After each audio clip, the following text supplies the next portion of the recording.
10 gram of argon gas compress பண்றாங்க. compress பண்ற போது the volume changes from 10 liter to 5 liter, but the compression is undergoing isothermally and reversible.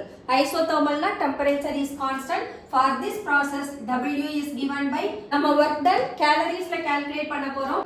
Then N is number of mole, அப்ப mass of argon divided by atomic mass of argon. Temperature 27 degree Celsius, அப்ப 300 Kelvin. Let us substitute. இத simplify பண்ணோம்னா log 5 is 0.6990, log 10 1. நம்ம multiply பண்ணோம்னா we are getting 103.99 calories.